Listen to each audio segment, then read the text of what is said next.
Hello everyone. हमारी Lucent GK की series चल रही है। तो इसमें हम मौर्यन एम्पायर को पढ़ रहे थे। तो लास्ट क्लास में हमने अशोका और उनकी पॉलिसी ऑफ धम्मा को देखा था, और आज हम अशोका के इंस्क्रिप्शंस के बारे में पढ़ेंगे। तो यहाँ पे अशोका के इंस्क्रिप्शन जो हैं मेनली 4 टाइप्स के हैं, और जिसमें है major rock edict, minor rock edict, और फिर आता है मेजर पिलर एडिक्ट और माइनर पिलर एडिक्ट, और उसके बाद एक सेपरेट रॉक एडिक्ट भी यहाँ पे पाए जाते हैं। तो यहाँ पे जो टोटल इंस्क्रिप्शंस थी अशोका की वो 33 थी, जो कि रॉक्स और पिलर पे इनग्रेव्ड की गई थी, और जिनकी लोकेशन अफ़गानिस्तान, पाकिस्तान, इंडिया, नेपाल, बांग्लादेश में थी। यानी कि ये इन जगह पे ये 5 जो कंट्रीज़ हैं वहाँ पे लोकेटेड थी। तो अशोका की जो एडिक्ट्स थी वो 3 लैंग्वेज वहाँ पे यूज़ की गई थी, जो थी प्राकृत, अरामिक और ग्रीक। और ये जो लैंग्वेजेस थी वो कॉमन पीपल के लिए अंडरस्टैंड करना इजी था। तो ये जो थी कॉमन पीपल की लैंग्वेज हुआ करती थी, तो इसलिए ये अशोका के थ्रू यूज़ की गई थी। बट यहाँ पे क्या है, मोस्ट ऑफ इंस्क्रिप्शंस पे जो है प्राकृत लैंग्वेज जो थी वो यूज़ की गई थी। तो देन 1837 में क्या हुआ था, जो अशोकन इंस्क्रिप्शन है वो जेम्स प्रिंसिप ने फर्स्ट टाइम डेसिफर की थी, और यहाँ पे जो टाइम था वो 1837 का था। देन क्या होता है, जो यहाँ पे मेजर रॉक एडिक्ट हैं वो 14 हैं, और जो कि 10 लोकेशंस पे लोकेटेड हैं। जैसे कि ये जो 10 लोकेशन है वो हमारा क्या है, 2 जो लोकेशन है वो पाकिस्तान में है, जो कि मानसेरा और शहबाजगरी, और उसके बाद खंदार आता है जो अफ़गानिस्तान में है। देन जो है उसके बाद जो बाकी की जो लोकेशन है वो सारी इंडिया में पड़ती हैं। जैसे कि गिरनार जो है वो गुजरात में है, देन सोपारा महाराष्ट्र में है, देन सन्नाती जो कि कर्नाटका में है, देन जो है ओडिशा में 2 प्लेसेस हैं, एक है जागुडा जो गंजम डिस्ट्रिक्ट में है ओडिशा के, और फिर है धौली जो कि पुरी डिस्ट्रिक्ट में है ओडिशा में। देन है हमारी एरागुडी जो आंध्र प्रदेश में है, और देन खालसी जो कि उत्तराखंड में है। तो यहाँ पे जो टोटल जो 10 लोकेशन है यहाँ पे हमारी 14 जो एडिक्ट्स हैं वो पाई गई हैं। ठीक है। देन यहाँ पे क्या है, जो नॉर्दर्न मोस्ट रॉक एडिक्ट है, जो हमारा मेजर रॉक एडिक्ट जो है नॉर्दर्न मोस्ट वो है मानसेरा जो कि पाकिस्तान में है, और वेस्टर्न मोस्ट जो है वो खंदार में है जो कि अफ़गानिस्तान में है, और ईस्टर्न मोस्ट जो है वो धौली में है जो कि उड़ीसा में पड़ता है। ठीक है। और जो सदर्न मोस्ट है वो येरागुडी में है जो कि आंध्र प्रदेश में है। ठीक है। तो यहाँ पे क्या है, पाकिस्तान वाला एरिया जो है यानी कि इंडिया के नॉर्थ वेस्ट पार्ट में मानसेरा और शहबाजगढ़ी जो रॉक एडिक्ट है वहाँ पे प्राकृत जो लैंग्वेज है वो यूज़ की गई है, और खरोष्टी स्क्रिप्ट को यूज़ किया गया है, क्योंकि ये जो एरिया था वो पर्शियन इन्फ्लुएंस में था, और यहाँ के जो कॉमन मैन थी वो उनकी लैंग्वेज खरोष्टी हुआ करती थी। तो यहाँ पे जो अशोका जो थे वो ये चाहते थे कि इंस्क्रिप्शंस जो हैं उनकी वो कॉमन पीपल तक पहुँचे, और वो जो है इसकी भाषा जो है इसकी लैंग्वेज को समझ सकें। तो इसीलिए उन्होंने क्या था, इंस्क्रिप्शंस पे लोकल लैंग्वेज को यूज़ की थी। ठीक है। देन आता है खंदार। तो खंदार जो है अफ़गानिस्तान में है, और यहाँ पे जो खंदार की जो रॉक एडिक्ट है वो बाइलिंगुअल है। ये ओनली जो है रॉक एडिक्ट है जो कि बाइलिंगुअल है, जहाँ पे ग्रीक और अरेमिक लैंग्वेज को यूज़ किया गया है। और क्योंकि यहाँ पे जो पीपल थे वो ग्रीक इन्फ्लुएंस में थे, यहाँ पे काफ़ी टाइम तक ग्रीक सत्रप्स का रूल हुआ करता था, और इसीलिए यहाँ पे जो था ग्रीक और अरेमिक लैंग्वेज को यूज़ किया गया था।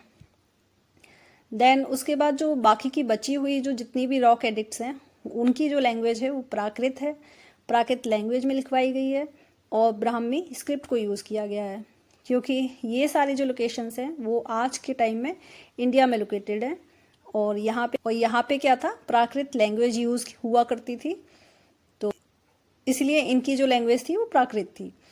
ठीक है, तो अब जो है मेजर रॉक एडिक्ट के कंटेंट को देखते हैं। तो यहाँ पे क्या था, जो रॉक एडिक्ट्स थी जो मेजर, यहाँ पे प्रिंसिपल्स ऑफ धम्मा को, यहाँ पे क्या था, प्रिंसिपल ऑफ धम्मा को लिखवाया गया था। तो इसलिए जो ये रॉक एडिक्ट्स हैं, मेजर रॉक एडिक्ट्स, ये काफ़ी इंपॉर्टेंट हो जाती हैं। तो यहाँ पे देखते हैं, तो मेजर रॉक एडिक्ट 1 में क्या था, एनिमल स्लॉटर को रोकना और फेस्टिव गैदरिंग पे बैन लगाना, इसका मेंशन किया गया था। और सेकंड मेजर रॉक एडिक्ट में नेबरिंग किंगडम के बारे में मेंशन किया गया था। और यहाँ पे कहा गया था कि चोलास, पांड्यास, सत्यपुत्रास और चेराज उनके साउथ में है, यानी कि मौर्यन एडमिनिस्ट्रेशन के साउथ में है। और नॉर्थ वेस्ट में जो नेबर हैं वो एंटियोकस सेकंड है, जो ग्रीक किंग हुआ करते थे। और इसी रॉक एडिक्ट में सोशल वेलफेयर के मेजर्स के बारे में भी मेंशन किया गया है। तो फिर उसके बाद देखते हैं थर्ड मेजर रॉक एडिक्ट के बारे में, जो अशोका है, ये राजा बनने के 12 साल बाद इशू किया गया था। थर्ड मेजर रॉक एडिक्ट जो है 12 साल बाद इशू किया गया था। और इसमें मेंशन है कि ब्राह्मण्स को रेस्पेक्ट करना चाहिए। और इसी एडिक्ट में अशोका ने अपने प्रोविंशियल एडमिनिस्ट्रेशन के ऑफिसर्स की ड्यूटी को मेंशन किया है, यानी कि युक्ताज, जिनको सबऑर्डिनेट ऑफिसर्स बोलते थे, प्रादेशिकाज यानी कि डिस्ट्रिक्ट हेड, और राजुकाज यानी कि रूरल ऑफिसर। तो इन सभी को मौर्यन एम्पायर के सभी एरियाज़ में हर 5 साल में जाना चाहिए और धम्मा की पॉलिसी को स्प्रेड करना चाहिए। ठीक है, तो यानी कि यहाँ पे जो रूल्स ऑफ धम्मा है वो मेंशन किए गए हैं और उनका इम्प्लीमेंटेशन सिविल सर्वेंट्स के थ्रू ये भी मेंशन किया गया है। फिर आता है मेजर रॉक एडिक्ट 4। यहाँ पे धम्म घोष को मैनकाइंड के लिए आइडियल बताया गया है और धम्म घोष को बैरी घोष से रिप्लेस किया गया था, यानी कि कॉन्क्वेस्ट के लिए वॉर को धम्मा से रिप्लेस कर दिया गया था। यानी कि अब अशोका जो हैं वो धम्म के रास्ते पे चलेंगे, वॉर के रास्ते पे नहीं चलेंगे। कहीं भी उनको अगर कॉन्क्वेस्ट करना होगा तो वो धम्मा के थ्रू करेंगे। ठीक है, साथ ही क्या था, यहाँ पे respect to elders and relatives को भी मेंशन किया गया है। तो नेक्स्ट है हमारा 5th मेजर रॉक एडिक्ट। यहाँ पे क्या है, स्लेव के लिए पॉलिसी मेंशन है। तो यहाँ पे अशोका जो हैं वो कहते हैं every human is my child, यानी कि सभी प्रजा मेरे बच्चे हैं, ऐसा उनका कहना है। और यहाँ पे धम्म महामात्रास जो हैं और उनकी ड्यूटीज़ भी मेंशन की गई थी। और धम्म महामात्रास जो रहते थे वो ऑफिसर्स हुआ करते थे जो अशोका ने धम्मा पॉलिसी को स्प्रेड करने के लिए अपॉइंट किए थे। ठीक है, देन आता है हमारा 6th मेजर रॉक एडिक्ट, जिसमें अशोका ने वेलफेयर मेजर को मेंशन किया था, साथ ही एडमिनिस्ट्रेशन के लिए एफिशिएंट ऑर्गेनाइजेशन को भी मेंशन किया गया था। ठीक, देन आता है 7th मेजर रॉक एडिक्ट। यहाँ पे अशोका ने रिलीजियस टॉलरेंस, यानी कि सभी रिलीजन के लिए रिलीजियस टॉलरेंस की पॉलिसी को मेंशन किया है। और then 8th major rock addict में अशोका की फर्स्ट धम्म यात्रा को मेंशन किया गया है। यहाँ मेंशन है कि वो बोध गया में बोध ट्री को विजिट करने गए थे। तो next 9th major rock addict में अशोका ने मीनिंगलेस सेरेमनीज और रिचुअल्स को एंड करने की बात की गई थी। और यहाँ कहा था कि इन मीनिंगलेस जो सेरेमनीज़ हैं वहाँ पे स्पेंड करने से अच्छा है कि आप धम्मा से रिलेटेड सेरेमनीज़ पे स्पेंड करें, वहाँ पे अपना टाइम दें और उसको धम्मा की पॉलिसी को स्प्रेड करें। और नेक्स्ट 10 मेजर रॉक एडिक्ट में अशोका ने फेम और ग्लोरी की डिज़ायर को कंडेम करने की बात कही है और कहा है कि ग्लोरी और फेम के पीछे ना भागकर पॉपुलैरिटी ऑफ धम्मा को स्प्रेड करना चाहिए, यानी कि धम्मा की पॉलिसी को स्प्रेड करना चाहिए। ठीक है, next 11th major rock addict में धम्मा के प्रिंसिपल्स को एलेबोरेट किया गया है और यहाँ पे जो है, जो धम्मा की जितनी भी प्रिंसिपल्स हैं उनको काफ़ी ब्रीफ में मेंशन किया गया है। नेक्स्ट 12 रॉक एडिक्ट है। यहाँ पे क्या है, सभी रिलीजियस सभी रिलीजन्स के लिए क्या है, रिलीजियस टॉलरेंस की बात की गई है, यानी कि सभी रिलीजन जो है वो बराबर हैं और सभी भाईचारे से यहाँ पे रहने के लिए मेंशन किया गया था। देन क्या है, 13th मेजर रॉक एडिक्ट है और ये जो है काफ़ी इम्पॉर्टेंट हो जाता है क्योंकि यहाँ पे कलिंग विक्ट्री को मेंशन किया गया था और अशोका की जो धम्मा विक्ट्री है उसको मेंशन किया गया है, यानी कि जो धम्मा पॉलिसी है वो कहाँ तक उसका रीच हुआ था, यानी कि वो किन किन कंट्री में स्प्रेड हो चुकी थी, ये सब यहाँ पे मेंशन किया गया है। और बोला गया है कि यहाँ पे साउथ किंगडम जो थे, यानी कि चोलास, पांड्यास और श्रीलंका, यहाँ तक धम्म को स्प्रेड किया गया था। और ग्रीक में एंटियोकस सेकंड और सेलिसिड एम्पायर के थियोस तक और मैसिडोनिया के एंटिगोनस गोनेटस और सीरियंस के मक्का और अलेक्जेंडर वन ऑफ एपियोरस, तो इन सभी देश तक जो था धम्म की पॉलिसी को स्प्रेड हो चुकी थी और धम्म की विक्ट्री हो चुकी थी।